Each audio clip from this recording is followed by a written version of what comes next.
사도행전 21장 말씀 1절에서 40절까지 함께 봉독하겠습니다.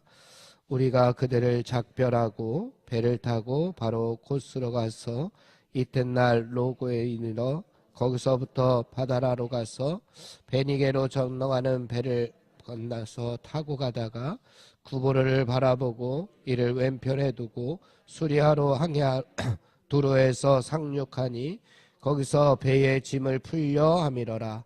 제자들을 찾아 거기서 이레를 머물더니 그 제자들이 성령의 감동으로 바울더러 예루살렘에 들어가지 말라 하더라.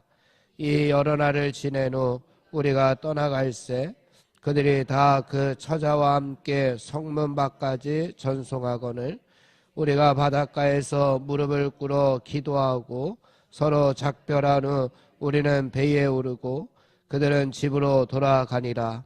두로를 떠나 항해를 다 마치고 돌레미아에 이르러 형제들에게 안부를 묻고 그들과 함께 하루를 있다가 이튿날 떠나 가이사라에 이르러 7 지사 중 하나인 전도자 빌립의 집에 들어가서 머무느니라. 그에게 딸 넷이 있으니 처녀로 예언하는 자라.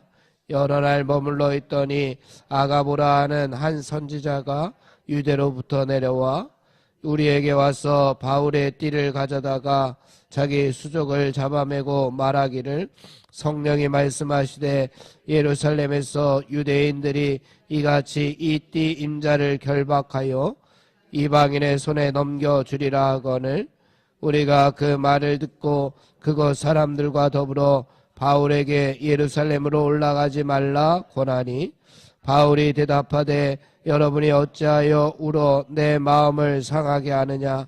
나는 주 예수의 이름을 위하여 결박당할 뿐 아니라 예루살렘에서 죽을 것도 각오하였노라 하니 그가 권함을 받지 아니하므로 우리가 주의 뜻대로 이루어지이다 하고 그쳤노라.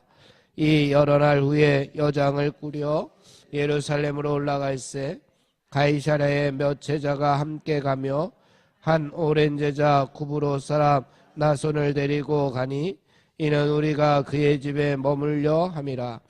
예루살렘에 이르니 형제들이 우리를 기꺼이 영접하거늘 그 이튿날 바울이 우리와 함께 야고보에게로 들어가니 장로들도 다 있더라.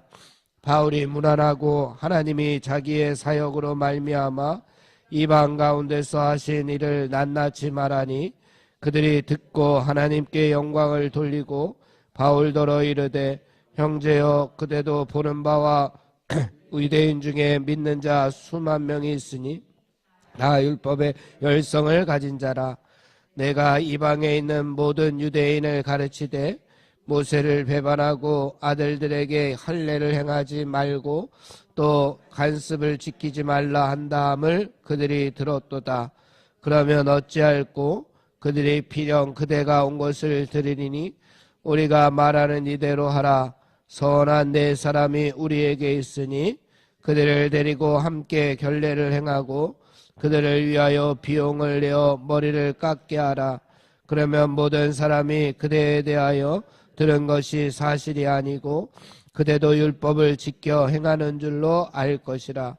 주를 믿는 이방인에게는 우리가 우상의 제물과 피와 목매어 죽인 것과 음행을 피할 것을 결의하고 편지하였느니라 하니 바울이 이 사람들을 데리고 이튿날 그들과 함께 결례를 행하고 성전에 들어가서 각 사람을 위하여 제사 드릴 때까지의 결례 기간이 만기된 것을 신고하니라. 그 이래가 거의 참에 아시아로부터 온 유대인들이 성전에서 바울을 보고 모든 무리를 충동하여 그를 붙들고 외치되 이스라엘 사람들아 도우라. 이 사람은 각처에서 우리 백성과 율법과 이것을 비방하여 모든 사람을 가르치는 그 자인데 또 헬라인을 데리고 성전에 들어가서 이 거룩한 곳을 더럽혔다 하니 이는 그들이 전에 에베소 사람 드로비모가 바울과 함께 시내에 있음을 보고 바울이 그를 성전에 데리고 들어간 줄을 생각하미로라. 온 성이 소동하여 백성이 달려와 모여 바울을 잡아 성전 밖으로 끌고 나가니 문들이 곧 닫히더라. 그들이 그를 죽이려 할 때에 온 예루살렘이 요란하다는 소문이 군대의 천부장에 들림에 그가 급히 군인들과 백부장들을 거느리고 달려 내려가니 그들이 천부장과 군인들을 보고 바울 치기를 그치는지라. 이에 천부장이 가까이 가서 바울을 잡아 두 쇠사슬로 결박하라 명하고 그가 누구이며 그가 무슨 일을 하였느냐 물으니 무리 가운데서 어떤 이는 이런 말로 어떤 이는 저런 말로 소리치거늘 천부장이 소동으로 말미암아 진상을 알 수 없어 그를 영내로 데려가라 명하니라. 바울이 층대에 이를 때에 무리의 폭행으로 말미암아 군사들에게 들려가니 이는 백성의 무리가 그를 없이하자고 외치며 따라가미러라. 바울을 데리고 영내로 들어가려 할 그때에 바울이 천부장에게 이르되 내가 당신에게 말할 수 있느냐 이르되 내가 헬라 말을 아느냐 그러면 내가 이전에 소유를 일으켜 자객 4,000명을 거느리고 광야로 가던 애굽인이 아니냐. 바울이 이르되 나는 유대인이라 소비 아닌 길리기아 다소시의 시민이라. 청컨대 백성에게 말하기를 허락하나 하니 천부장이 허락하거늘 바울이 층대 위에 서서 백성에게 손짓하여 매우 조용히 한 후에 히브리 말로 말하니라. 아멘. 오늘 말씀 21장의 말씀인데 20장의 말씀에 보니까 마지막 부분에 보니까 바울은 에베소 장로들에게 이제 고별 설교를 하고 함께 무릎을 꿇고 기도한 다음에 크게 울면서 헤어지는 모습이 나타납니다. 그때 에베소의 장로들이 바울의 목을 안고 또 입을 맞춘 후에 100가지 바울을 전송하는 그러한 장면이 나타나게 됩니다. 그 헤어지는 장면, 어떻게 보면 바울의 헌신적인 선교, 바울의 헌신적인 사랑이 그곳 에베소 교인들에게 얼마나 큰 감동을 주었는지를 잘 암시해주고 있습니다. 그렇게 에베소에서 헤어진 다음에 이제 21장으로 들어와서 바울 일행은 밀레도를 출발해서 고스, 로도, 바다라를 거쳐서 이제 두로에 상륙을 하게 됩니다. 두로에서 바울은 고난이 예상되어도 나는 예루살렘으로 가겠노라고 말을 하고 이제 두로를 떠났는데 그때 보니까 두로에 있는 성도들도 처자까지 데리고 나와서 성문 밖까지 전송을 하고 그들도 함께 바닷가에서 무릎을 꿇고 기도한 다음에 헤어졌다라고 이렇게 5절과 6절 말씀에서 이야기를 하고 있습니다. 20절 마지막 부분에서 에베소 교인들과 헤어지는 장면, 21장 앞부분에서 두로에 있는 교인들과 헤어지는 장면, 이렇게 해서 바울은 계속해서 하나님의 복음 선교를 위해서 떠나게 되고 그의 길을, 사명의 길을 가는 모습들이 나타나게 됩니다.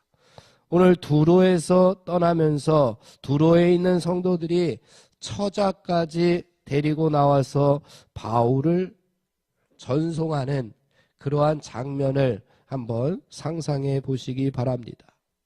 가족들을 데리고 나와서, 특별히 자녀들을 데리고 나와서 사명을 따라 나가는 이 사도의 길, 대사도의 길, 복음 선교의 길, 이 바울의 길을 보여주고 싶었을 겁니다. 그 바울을 만나게 해주고 싶었을 겁니다. 아마 이것이 마지막이다라고 하는 것을 감지했기 때문에 그들은 처자, 아이들까지 데리고 나와서 바울의 길을 전송합니다. 아마 아이들에게는 이 장면이 평생 잊지 못할 그런 장면이 되었을 것입니다. 그 장면을 보고 아마 자란 자녀들은 결국 그들도 사명을 따라 살면서 위대한 길을 가지 않았을까 생각해 봅니다. 그리고 이제 8절 이하를 보면은 바울이 3차 선교 여행을 마치고 예루살렘으로 귀환할 때 가이사랴에 잠깐 들릅니다. 그러니까 에베소 두로를 거쳐서 이제 8절 이하에 가이사랴에 가게 됩니다. 그곳에서 아가보라고 하는 선지자가 와서 바울의 띠로 자기의 수족을 매면서 이 띠의 주인이 결박되어서 이방인의 손에 넘겨질 것입니다 라고 하면서 바울이 예루살렘에 들어가는 것을 좀 만류합니다. 그때 바울의 제자들도 바울에게 예루살렘으로 들어가면은 바울 선생님이 죽을지도 모르겠습니다. 그러니 들어가지 말라고 했을 때에 그때에 바울이 이렇게 대답합니다. 우리 13절의 말씀을 함께 봉독해 보겠습니다. 13절입니다. 시작. 바울이 대답하되 여러분이 어찌하여 울어 내 마음을 상하게 하느냐. 나는 주 예수의 이름을 위하여 결박당할 뿐 아니라 예루살렘에서 죽을 것도 각오하였느니라. 아멘. 사도 바울이 죽을 각오를 하고 예루살렘으로 가겠다고 하자 그때 이제 제자들의 반응은 또 14절에 나오는데 바울 선생님에게 왜 저렇게 어리석을까? 왜 뻔한 것을 가지고 고집을 부릴까? 그렇게 이야기하지 아니하고 바울이 죽을 각오로 들어가겠노라 라고 할 때에 14절 말씀 다 같이 시작. 그가 권함을 받지 아니하므로 우리가 주의 뜻대로 이루어지다 하고 그쳤다 라고 이렇게 이야기합니다. 제자들이 주의 뜻대로 이루어지다 라고 하고 더 이상 말리지를 않았습니다. 이처럼 제자들의 모습을 볼 때 하나님의 뜻을 위해서라면 주님의 뜻을 위해서라면 자기의 뜻을 포기하고 자기의 마음을 내려놓을 수 있어야 된다라고 하는 것을 여기에서 보여주고 있습니다. 바울은 죽을 각오를 하고 하나님께서 주신 사명을 위하여 그 고난의 길을 걸어가겠노라고 죽을 각오를 하고 그 길을 걸어가겠노라고 다짐을 하고 또 그 밑에 있던 제자들은 죽을 각오로 그 길을 가는 그 길을 막지 아니하고 주님의 뜻대로 이루어지기를 원합니다 라고 자신의 뜻들을 내려놓는 그런 아름다운 장면들이 나타나게 됩니다. 하나님의 뜻은 내 뜻과 다를 수가 있습니다. 하나님의 시간은 내 시간과 다를 수가 있습니다. 하나님의 뜻이 내 뜻과 다르다면 그렇다면 나는 내 뜻을 선택하기보다는 하나님의 뜻에 내 뜻을 포기할 수 있는 그런 마음이 있어야 됨을 여기에서 보여줍니다. 편하고 잘 되는 길이 하나님의 뜻이 아닐 수도 있습니다. 편하고 좋은 길로 가는 것이 겉으로는 좋아 보여도 하나님의 뜻과는 전혀 상관없는 길이 될 수도 있다는 말씀입니다. 사랑하는 성도 여러분, 우리가 사는 길로만 가지 말고 필요하다면 바울처럼 예수님처럼 죽는 길로도 걸어가 보는 그런 성도들이 되어야 됩니다. 사는 길이 나중에 보면은 죽는 길이고 죽는 길이 나중에 보면 사는 길임을 우리가 믿고 담대히 사명 따라 나아가는 우리 모두가 되기를 주님의 이름으로 축원을 드립니다. 그리고 15절 이하의 말씀에 보니까 이제 각처에서 제자들이 말리는 것을 뒤로 하고 사도 바울이 고난이 예상되는 예루살렘으로 이제 돌아가게 됩니다. 예루살렘에 도착한 다음 날 바울 일행은 제일 먼저 당시에 예루살렘 감독으로 있었던 야고보에게 찾아갑니다. 그리고 이제 20절 이하 말씀 보게 되면은 당시 예루살렘 교회의 교인의 숫자가 수만 명이었기 때문에 이 야고보의 권위가 대단했을 겁니다. 바울은 이 야고보와 장로들에게 자기가 그동안 선교했던 어떻게 이방 지역에서 선교를 했는지 그 선교 보고를 낱낱이 이야기를 합니다. 그런데 그 선교 보고를 듣고 나서 두 가지의 반응이 나옵니다. 야고보와 장로들은 그 이야기를 듣고 하나님께 영광을 돌렸다라고 이야기하는데, 그러나 27절 이하의 말씀에 보게 되면은 아시아로부터 온 유대인들이 성전에서 바울을 보고 모든 무리를 충동하여 그를 붙잡았다라고 이야기합니다. 바울이 유대인들 율법 성전을 회방했다라고 선동하면서 헛소문을 내면서 사람들을 충동해서 바울을 붙잡게 됩니다. 당시 유대인들은 바울이 백성들을 비방하고 율법을 비방하고 성전을 회방했다는 이 세 가지 제목으로 선동을 하게 됩니다. 그것이 이제 28절입니다. 율법을 비방했다, 백성들을 비방했다, 그리고 성전을 회방했다라고 하는 세 가지 제목으로 바울을 붙잡아 죽이려고 합니다. 그때에 그 선동에 넘어가서 많은 군중들이 바울을 성전 밖으로 끌고 나갑니다. 그래서 바울이 큰 어려움에 처하게 됩니다. 예루살렘에 들어가서 바울이 겪게 될 고난들을 예상했는데 벌써 들어가자마자 그 다음 날부터 백성들이 바울을 이제 성전에서 끌어내서 바울을 죽이고자 할 때에, 그때에 그 소식을 듣고 천부장이 달려옵니다. 그리고 바울을 영내로 데려가고, 그때 돌계단에 오를 때에 보니까 무리들이 군사들을 뒤따르면서 이 바울을 없애라, 바울을 없애라 라고 하면서 따라갑니다. 36절, 이는 백성의 무리가 그를 없이하자고 외치며 따라가미로라. 천부장이 군인들과 함께 바울을 데려갈 때에 무리들이 바울을 죽여라 라고 하면서 따라가면서 바울을 죽이고자 합니다. 그때에 그 소동 때문에 군사들이 바울을 손으로 높이 들어 올라가는 그런 장면까지 나오게 됩니다.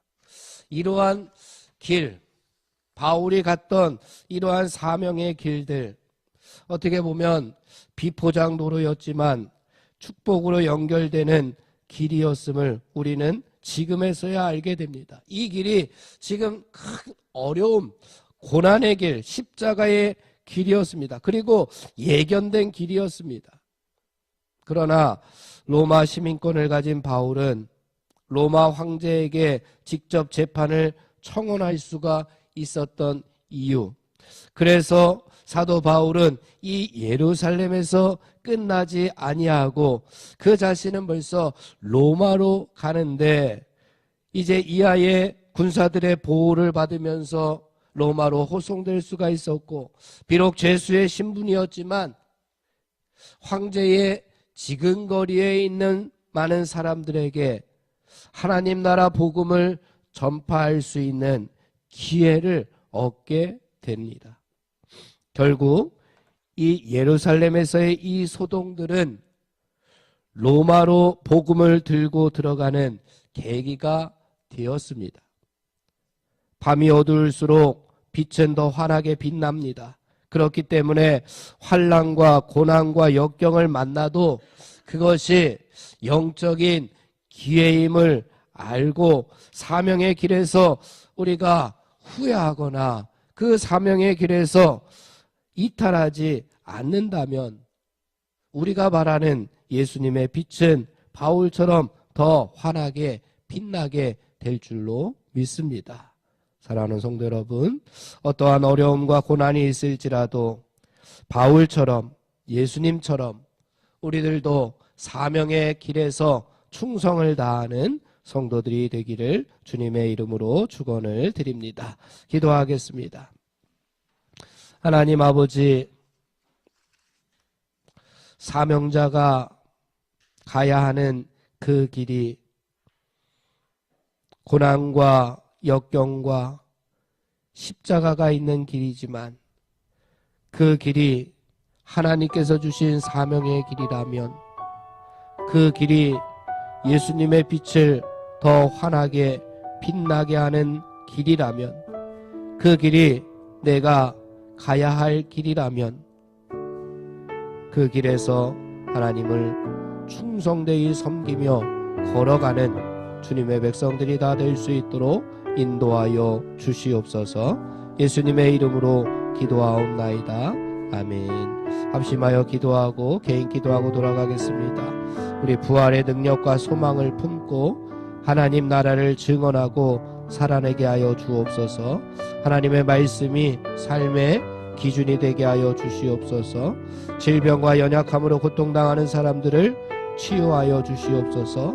전쟁, 자연재해, 가난, 억압으로 고통당하는 지구촌 이웃들에게 하늘의 은혜를 베풀어 주옵소서. 다음 세대를 책임지는 교회학교 교사들에게 가르침의 은사를 허락하여 달라고 합심하여 기도하고 개인 기도하고 돌아갑니다.